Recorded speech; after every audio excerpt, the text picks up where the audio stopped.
ಇದು ಜಾಣ ಸುದ್ದಿ, ವಿಜ್ಞಾನ, ವಿಚಾರ ಹಾಗೂ ವಿಸ್ಮಯಗಳ ಧ್ವನಿ ಪತ್ರಿಕೆ. ದಿನದಿನವೂ ವಿಜ್ಞಾನ.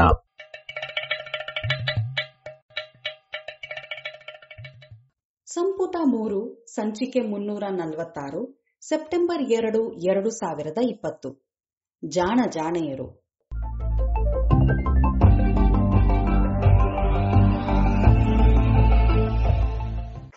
ನೆರವು ಪ್ರಗತಿ ಟ್ರಸ್ಟ್, ಕೋಲಾರ.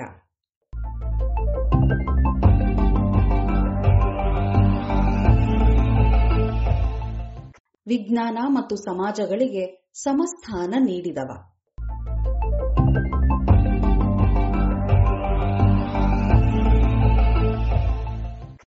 ಇವತ್ತು ಇಲ್ಲಿ ಸನ್ಮಾನವನ್ನು ಮಾಡಿದವರು ಹೊಸ ನೊಬೆಲ್ ವಿಜೇತರ ಕಾರ್ಯಗಳನ್ನು ಎಷ್ಟು ಉದಾರವಾಗಿ ಶ್ಲಾಘಿಸಿದ್ದಾರೆಂದರೆ ನಾವೆಲ್ಲರೂ ಅದಕ್ಕೆ ಕೃತಜ್ಞರು.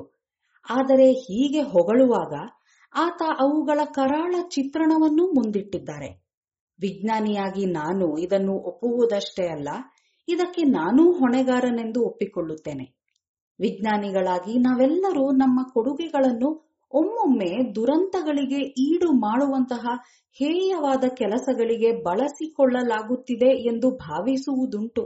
ಆದರೆ ನೀತಿಜ್ಞರಿಗೆ ಅನೀತಿ ಎನ್ನಿಸುವ, ನ್ಯಾಯಾಧೀಶರಿಗೆ ಅಪರಾಧವೆನ್ನಿಸುವಂತಹ ವಿಷಯಗಳು ವಿಜ್ಞಾನಿಗೆ ಅಜ್ಞಾನವೆನ್ನಿಸುತ್ತವೆ.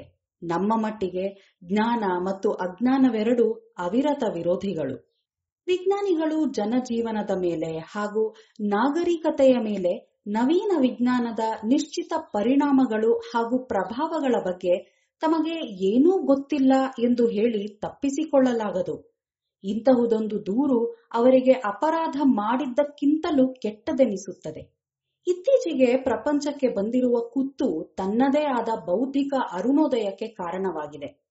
ಇದರ ಪ್ರಭಾವ ಇನ್ನೂ ಎದ್ದು ತೋರದಿರಬಹುದು, ಆದರೆ ಮುಂದೆ ಬರುವ ಅಪಾಯಗಳ ಬಗ್ಗೆ ನಾವು ಎಲ್ಲರೂ ಕುರುಡರಲ್ಲ.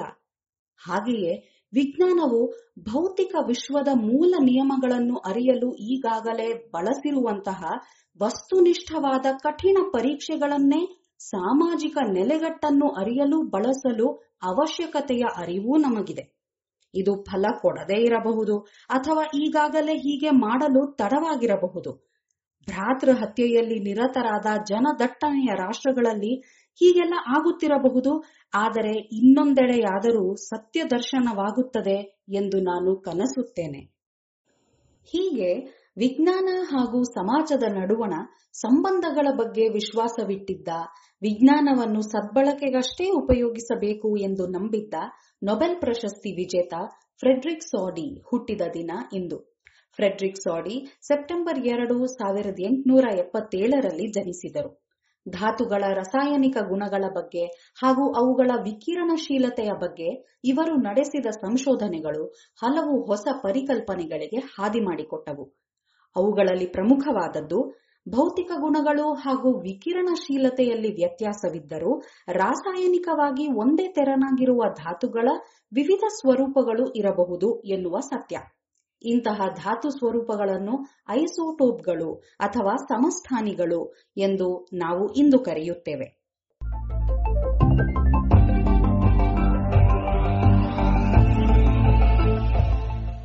ಫ್ರೆಡ್ರಿಕ್ ಸಾಡಿ ಹುಟ್ಟಿದ್ದು ಇಂಗ್ಲೆಂಡಿನ ಸಸೆಕ್ಸ್ ಪ್ರಾಂತ್ಯದಲ್ಲಿದ್ದ ಈಸ್ಟ್ ಬಾರ್ನ್ ಎನ್ನುವ ಪಟ್ಟಣದಲ್ಲಿ.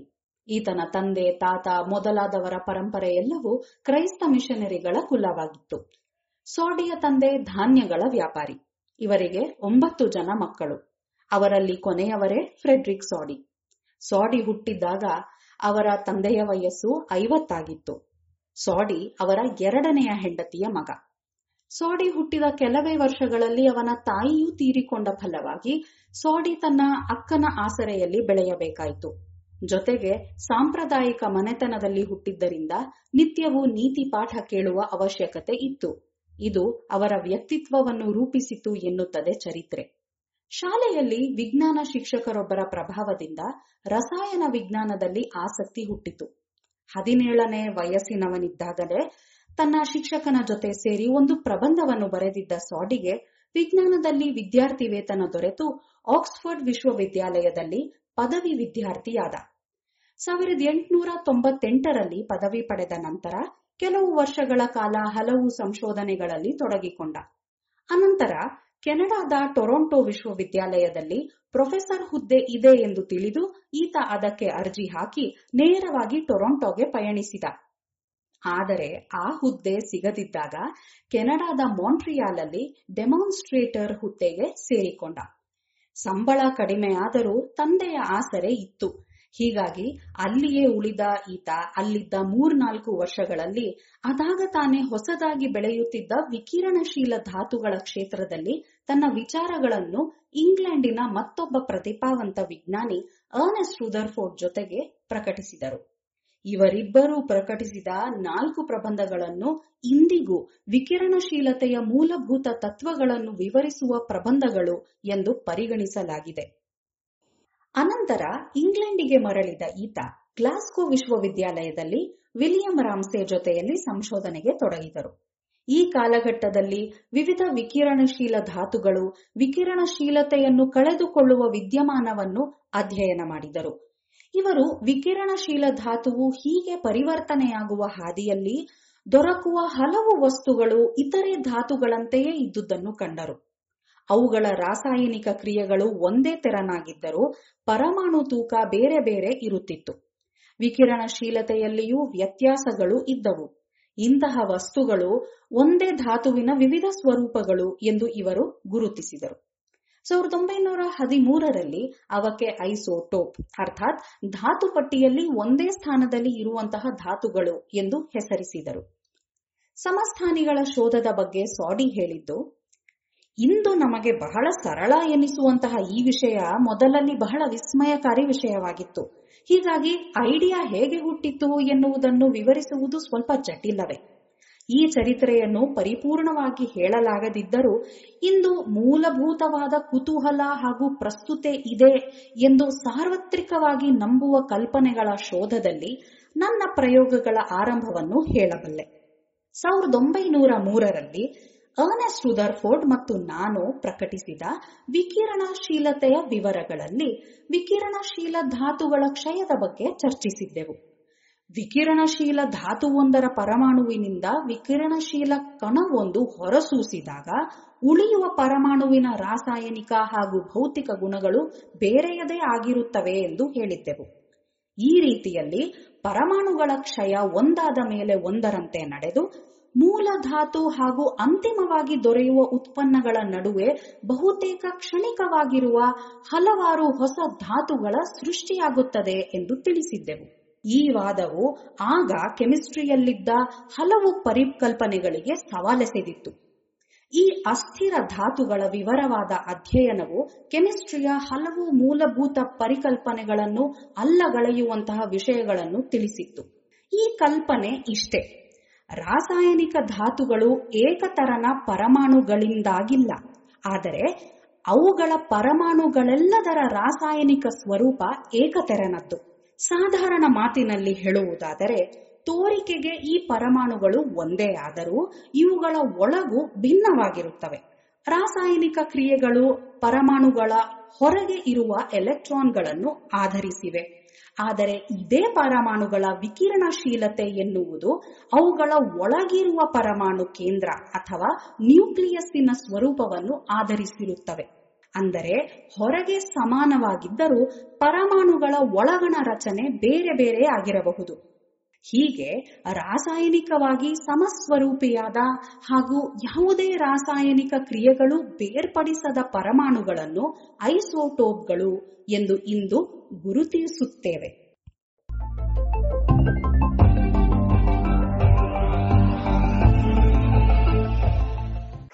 ಇದು ಸಾಡಿಯವರ ವೈಜ್ಞಾನಿಕ ಕೊಡುಗೆ.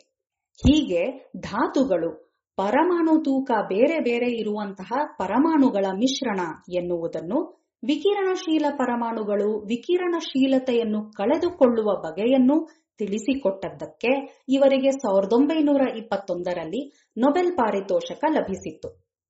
ಆಗ ಪರಮಾಣುಗಳು ಹಾಗೂ ವಿಕಿರಣಶೀಲತೆಯ ಅಧ್ಯಯನ ಮೇರುಮಟ್ಟದಲ್ಲಿದ್ದ ಸಮಯ. ಪರಮಾಣುಗಳಿಂದ ಶಕ್ತಿ ಪಡೆಯಬಹುದು ಎನ್ನುವ ತರ್ಕ ಬಲವಾಗುತ್ತಿದ್ದ ಸಮಯ. ಪರಮಾಣುಗಳಿಂದ ಶಕ್ತಿ ಪಡೆಯುವುದು ಸಾಧ್ಯ ಎಂದು ನಂಬಿಕೆ ಇದ್ದ ಕೆಲವೇ ವಿಜ್ಞಾನಿಗಳಲ್ಲಿ ಸಾಡಿಯೂ ಒಬ್ಬರಾಗಿದ್ದರು. ಈ ಬಗ್ಗೆ ಅವರು ಹಲವು ಎಚ್ಚರಿಕೆಯನ್ನೂ ನೀಡಿದ್ದರು. ನಾಳೆ ಈ ಶೋಧವೇನಾದರೂ ಆದರೆ ಈಗಷ್ಟೇ ಅಭಿವೃದ್ಧಿಪಡಿಸಿದ ರಾಸಾಯನಿಕ ವಿಷಾಸ್ತ್ರಗಳನ್ನು ಬಳಸಿದಂತೆ ಅದನ್ನೂ ಯುದ್ಧಕ್ಕಾಗಿ ಬಳಸಲು ಎಲ್ಲಾ ರಾಷ್ಟ್ರಗಳು ಮುನ್ನುಗ್ಗುತ್ತವೆ.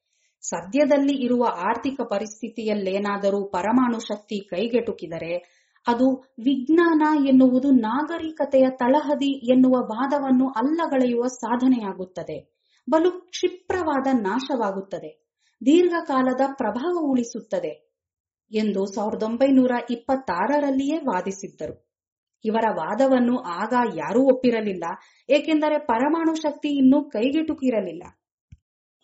ಹೀಗೆ ಸಮಾಜದ ಮೇಲೆ ವಿಜ್ಞಾನದ ಪ್ರಭಾವವನ್ನು ಕುರಿತು ಬಲು ಮುಕ್ತವಾಗಿ ಚರ್ಚಿಸಲು ಆರಂಭಿಸಿದ ಸಾಡಿ ಅನಂತರ ಸಂಪೂರ್ಣವಾಗಿ ವಿಜ್ಞಾನ ಮತ್ತು ಆರ್ಥಿಕತೆಯ ವಿಷಯಗಳ ಬಗ್ಗೆ ಬಲು ಕಟುವಾಗಿ ಟೀಕೆಗಳನ್ನು ಮಂಡಿಸಿದ್ದರು.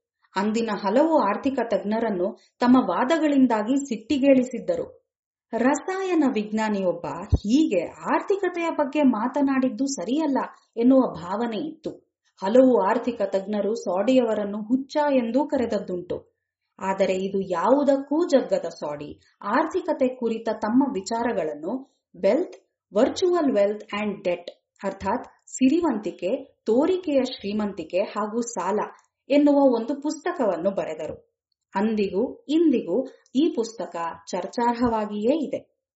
ಹೀಗೆ ವಿಜ್ಞಾನ, ಸಮಾಜ ಹಾಗೂ ಆರ್ಥಿಕತೆಗಳಿಗೆ ತಮ್ಮ ಬದುಕಿನಲ್ಲಿ ಸಮಾನ ಸ್ಥಾನ ಕೊಟ್ಟ, ಸಮಸ್ಥಾನಿ ಧಾತುಗಳೆಂಬ ಪರಿಕಲ್ಪನೆಯನ್ನು ಮೂಡಿಸಿದ, ವಿಕಿರಣಶೀಲ ವಸ್ತುಗಳ ಸ್ವರೂಪವನ್ನು ಅನಾವರಣಗೊಳಿಸಿದ ವಿಜ್ಞಾನಿ ಫ್ರೆಡ್ರಿಕ್ ಸಾಡಿ ಹುಟ್ಟಿದ ದಿನ ಇಂದು ಸೆಪ್ಟೆಂಬರ್ 2.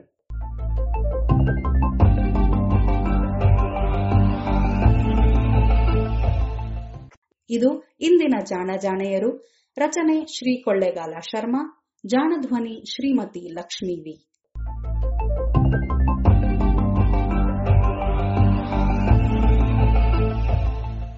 ನೆರವು ಪ್ರಗತಿ ಟ್ರಸ್ಟ್, ಕೋಲಾರ.